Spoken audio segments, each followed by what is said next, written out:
આજે વાત કરવી છે ગુજરાતના રાજકારણની કે જે રાજકીય વિશ્લેષકો છે એવું કહી રહ્યા છે કે કોંગ્રેસમાં હવે ફરી એક વખત ભંગાણ સર્જાવા જઈ રહ્યું છે।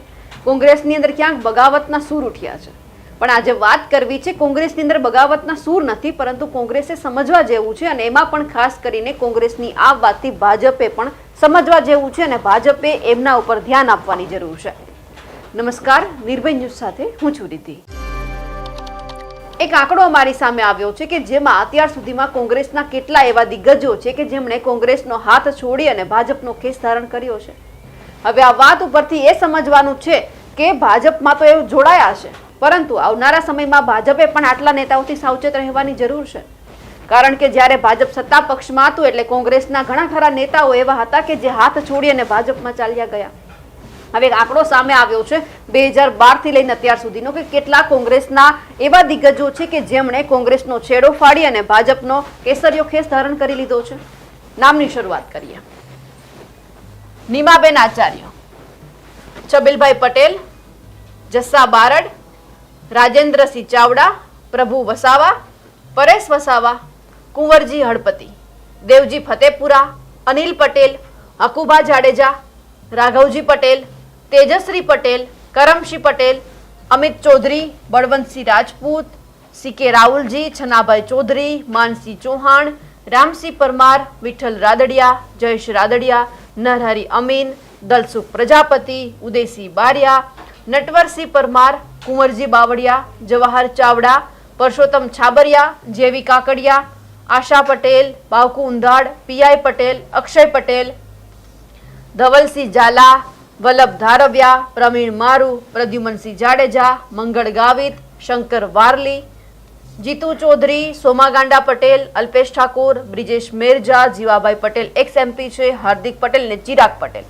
આ 46 નામની અંદરથી આપણે એ જોઈએ કે એમાં ઘણા ખરા ચહેરા આપણને યાદ છે। વિઠ્ઠલ રાદડિયા, જયેશ રાદડિયા, હાર્દિક પટેલ, અલ્પેશ ઠાકોર, બ્રિજેશ મેરજા છે અને એમની સાથે ઘણા ખરા એવા નેતાઓ છે કે જેમના નામ આપણને મોઢે છે, કારણ કે ઘણી બધી વખત ચર્ચામાં આવ્યા છે, ઘણી બધી વખત હોદ્દો ભોગવી ચૂક્યા છે, એટલા માટે આપણને યાદ છે। જે 46 નામ છે એમાંથી 46 લોકો 2012 થી અત્યાર સુધીમાં તેઓ ભાજપમાં જોડાયા છે। હવે આ 46 નામ ઉપર ભાજપે પણ ધ્યાન આપવાની જરૂર છે કે આવનારા સમયમાં જો કોઈ ત્રીજો પક્ષ મજબૂત થશે તો શું એમાંથી આ તમામ લોકો એ પક્ષમાં જોડાશે? એ તો પછી આપણે ભવિષ્યની વાત કરી છે, પણ અહીંયા સમજવા જેવું તો છે જ કે કોંગ્રેસ ત્યારે મજબૂત પાર્ટી હતી એટલે આ 46 નામ છે તે ભાજપમાં આવ્યા, પણ એ પહેલા કોંગ્રેસમાં પણ સારો હોદ્દો ભોગવતા હતા। પછી સત્તા પક્ષ બદલાયો, સત્તા બદલાય એટલે તમામ જે 46 લોકોને એવું લાગ્યું કે હવે કોંગ્રેસમાં કંઈ નથી, હવે ભાજપમાં જોડાઈ જવું જોઈએ, એટલે કમલમના દરવાજા ખટખટાવ્યા અને કમલમમાં જતા રહ્યા। હવે વાત આવે છે 2024 પછી ગુજરાત કોંગ્રેસના કુલ 12 ધારાસભ્ય સાંસદોએ કોંગ્રેસ પક્ષ સાથેનો છેડો ફાડી નાખ્યો છે। વિગતે વાત કરીએ।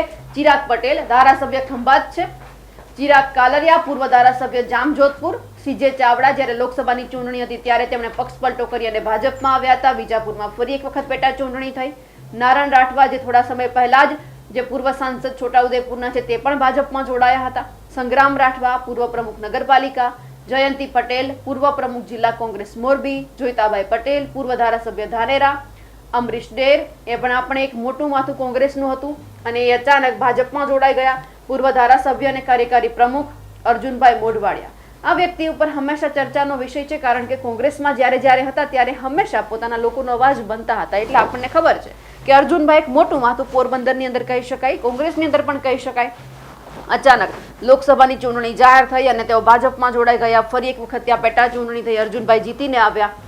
મુળુભાઈ કંડોરિયા લોકસભા ઉમેદવાર 2019, અરવિંદ લાડાણી આ પણ એ જ સમયે ભાજપમાં જોડાયા હતા। લોકસભાની ચૂંટણી વખતે માણાવદરના ધારાસભ્ય મહેશ પટેલ પૂર્વ ધારાસભ્ય પાલનપુર, રાજકુમાર ગુપ્તા પૂર્વ શહેર પ્રમુખ અમદાવાદ, રોહન ગુપ્તા પ્રવક્તા એઆઈસીસી, ડીડી રાજપૂત મહામંત્રી ગુજરાત કોંગ્રેસ, ગિરીશ પટેલ માજી કોર્પોરેટર સુરત, સુનિલ પટેલ માજી કોર્પોરેટર સુરત, નિકેત પટેલ એઆઈસીસી, રાજુ ભરૂચી મહામંત્રી સુરત શહેર કોંગ્રેસ, જયપા ભરૂચી પ્રમુખ સુરત શહેર કોંગ્રેસ મહિલા, નિશિત પટેલ પૂર્વ મહામંત્રી પ્રદેશ કોંગ્રેસ એનએસયુઆઈ, પ્રશાંત પટેલ પૂર્વ વડોદરા જિલ્લા કોંગ્રેસ એનઆઈસીસી ડેલિગેટ।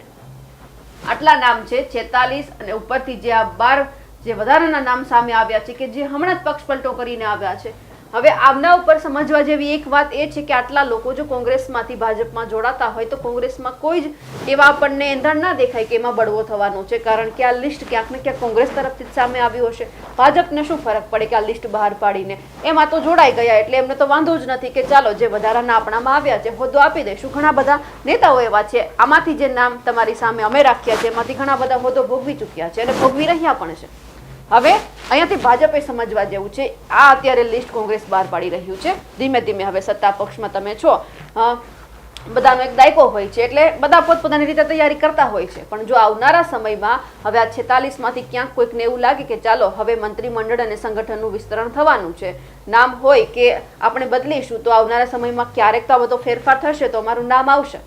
અને જો નામ ન આવ્યું તો આ 46માંથી ક્યારે પણ અદલા બદલી થઈ જાય તે પણ આપણને ખબર છે, કારણ કે ઘણા બધા લોકો એવા છે કે જેમને કોઈ પક્ષ સાથે સંબંધ નથી, એમને ખાલી હોદ્દો જોઈએ છે. હોદ્દો આપી દો, ના આપ્યો તો ટાટા બાય બાય.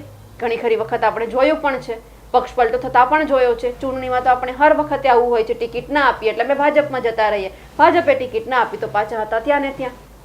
હવે કોંગ્રેસના આગેવાન છે મનહર પટેલ, તેમણે મલ્લિકાર્જુન ખડગે છે, તેમણે શું કહ્યું છે તે સાંભળીએ આ બાબતે.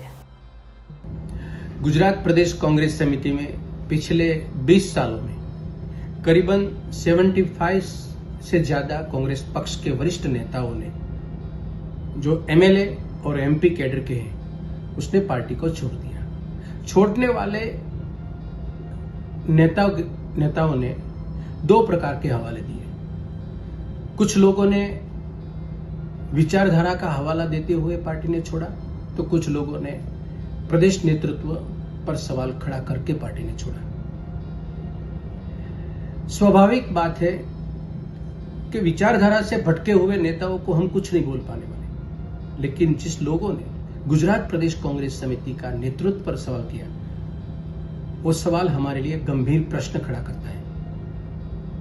मैं इस संदर्भ में ऑल इंडिया कांग्रेस समिति के अध्यक्ष मल्लिकार्जुन खड़गे जी को सादर विनंती करता हूं कि इसकी उच्च स्तरीय जांच करवाई जाए और प्रदेश समिति के जो लोग, जो नेता जिम्मेदार हैं, उस पर दंडात्मक कार्यवाही करनी चाहिए. હવે જે આ નામ સામે આવ્યું છે તેમાંથી કોંગ્રેસે સમજવાનું છે કે હવે જો આપણે આપણું જે સંગઠન છે તે મજબૂત નહીં કરીએ, જો આપણે આપણી અંદરના જે ફાટા છે તે દૂર નહીં કરીએ તો આવનારા સમયમાં આ 46નો આંકડો ઓર વધી જઈ શકે એમ છે. અને જે અત્યારે જે બીજા 12 નામ સામે આવ્યા છે કે હમણાં તાજેતરમાં જ બદલી થઈ છે, એમાં વધારે ઉમેરો થશે. ચૂંટણી આવતી જતી રહેશે પણ લોકોને જો મોહભંગ કોંગ્રેસથી થઈ જશે તો આવનારા સમયમાં કોંગ્રેસ માટે પણ માઠું પડી શકે એમ છે. કોંગ્રેસે આમાંથી અત્યારે જ સમજવાની જરૂર છે કે તમે સંગઠન અહીંયાથી મજબૂત કરો કે તમારો એક પણ નેતા એવો છે કે જે વિચારી ન શકે કે એમને ભાજપમાં જવું છે. કેમ વિચારે છે? કોંગ્રેસ જાણે છે કે કેમ લોકોને કોંગ્રેસમાં નથી રહેવું.